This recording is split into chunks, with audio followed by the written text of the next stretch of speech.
Cinema Classics is sponsored by the Gateway Film Center and is produced by John DeSando and Johnny DiLoretto.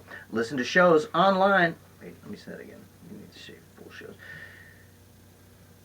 Cinema Classics is sponsored by the Gateway Film Center and is produced by John DeSando and Johnny DiLoretto. Listen to full shows online at wcbe.org. I'm Johnny DiLoretto. I'm John DeSando. This is Cinema Classics. It is.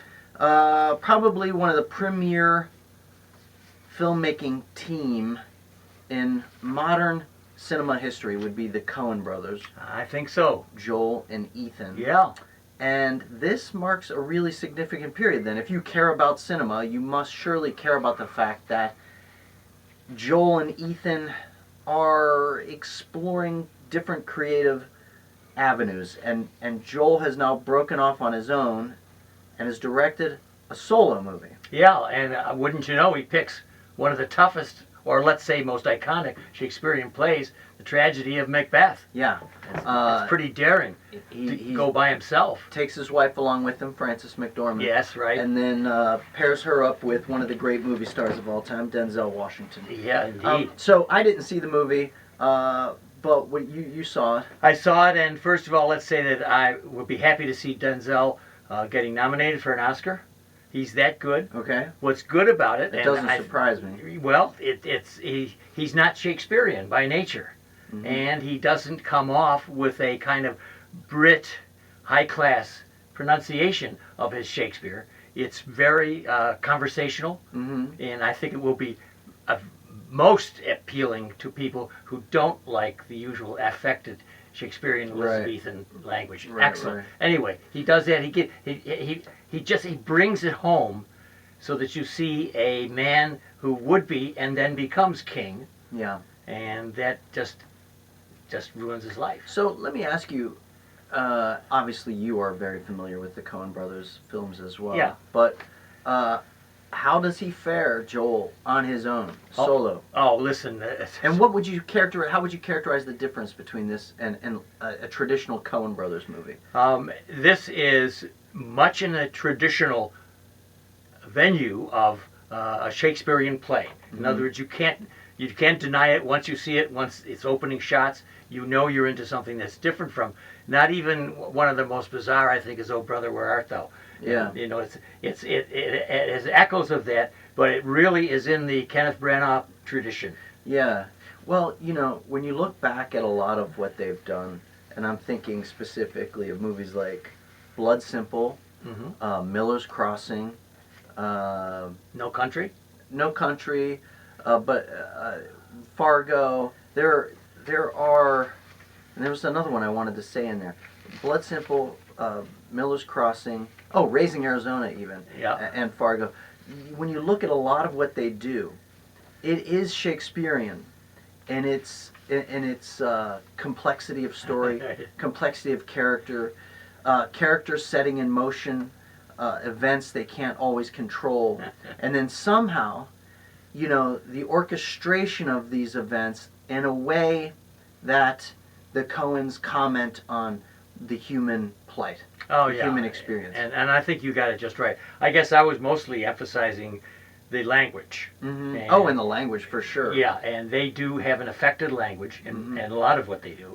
That's part of the great joy is, you know, a movie like Raising Arizona and Miller's Crossing. I would say those two films in particular, when you listen to them, they are Shakespearean in the sort of the orchestration of words and sounds. It is, but you're right. Part of the charm. It's a faux Shakespeare, and lending itself to the comedy that's usually characteristic. Yeah. Except in the case of, let's say, their one Oscar winner, right? No Country for Old Men. Right, you know?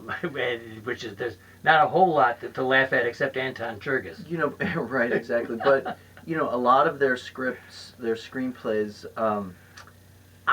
Especially those two movies, like there are phrases in some of them that are so just that I love the sound of. For instance, in Raising Arizona, when Nicolas Cage and Holly Hunter can't have a baby, he says Ed's insides were a rocky place where my seed could find no purchase. And that's just one example of a really sort of flowery, piece of dialogue that they give somebody who might not in the real world be able to conjure such a. Well, in this tragedy of Macbeth, which Joel is going alone with, it looks like nothing that I can remember of theirs. It's stark, it's black and white, it's sharp angled, it has German expressionism. Okay. It has a lot of Orson Welles in it. That is in his, if you think of his Othello or even his Macbeth, there's a lot of that that piercing kind of visual, the black and white that just catches you, as color couldn't even do. Right. They have shot in black and white before. The Man Who Wasn't There. Yeah, and the Billy Bob Thornton. I can't remember that movie. I recently revisited it. Oh. I was not a huge fan of it when it came out, but I recently rewatched it, and it is a muted sort of noir, driven by Billy Bob Thornton's kind of very quiet inward performance. But that movie also looks really strikingly beautiful and is a great tribute to the noir era. Yeah. So I'm assuming that that's what they're doing with the black and white here. Yep. Going for a spared, exactly, pared down visual scheme. Well, look at you're talking about evil here, and you don't see a whole lot of good, and so when black and white seems to be best, it has that noirish effect, and it's done beautifully. I want to encourage people to go to the theaters and try it. If you've never seen Shakespeare before, this would be a good way to introduce yourself. A lot of people think of Romeo and Juliet or Julius Caesar. Right. I think this is a really good introduction that gives you an idea how powerfully Shakespeare felt about the human nature and about our inclination toward evil. So that's the other thing I wanted to ask you, because I also am not as well schooled as I should be in Shakespeare, neither in seeing it produced on the stage, neither in reading it or in film. Sure. So it's definitely an Achilles heel for me. So what about, in particular, do you think? Obviously, I think there's a correlation between Shakespeare and the Coens. I think that material, the vibe of it, the language, the pacing, the plotting, it's all, you can see why they would be, or Joel, because there is no Ethan involved in this one. Right. What the allure is. But let me ask you in particular, what is the allure of Macbeth, do you think, for Joel Coen to undertake this particular work as a solo director, as opposed to, any other Shakespeare? I think they have always been interested in flawed heroes, but there's always had a comic element, not always, but it usually has a comic element to it. And so I think for Joel, if you're going to split off from your brother, try something really serious.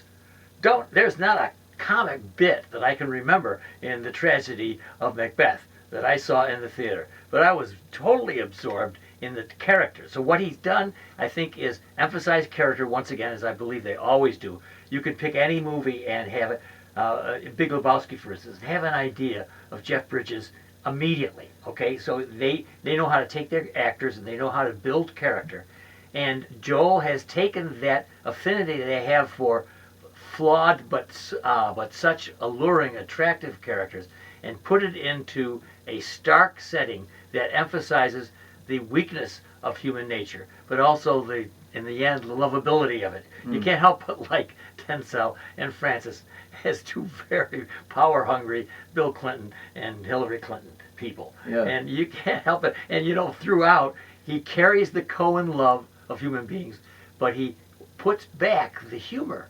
And I recognize their ability then to pull anything off. Or Joel's. Right, yeah.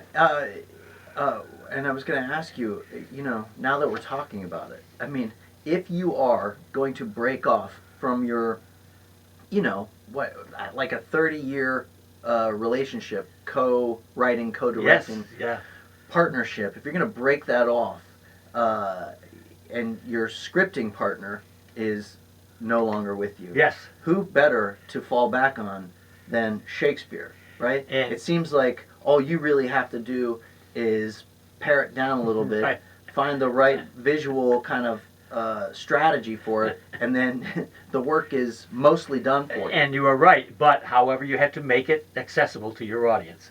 And I think he does that. When you get to the most famous speech, Tomorrow and Tomorrow and Tomorrow, it's beautifully done. He doesn't touch it. Denzel does it with that conversational attitude that he has in this film that makes it so absorbing. So yes, you have the best writer who ever lived. Yeah. You take his words and you say, what can you do? Well, you could maybe be too Shakespeare, and he isn't. He's got it somewhere just in the middle where you're not complaining. Very cool. About Well, it definitely sounds like, according to you, one of the best films of the year. It is. I've seen just about everything I can possibly see. Well, naturally you wouldn't see it because you have just leave it to me. Oh, well, there you go. You can talk about the other. Now 50. you can shut up about me talking all the time. I know. All right. I For know the it. full conversation, head on over to wcbe.org. You can listen to our entire conversation. We will continue talking about Joel Coen and Macbeth on Double Take on the good. WCBE Podcast Experience Yes. page.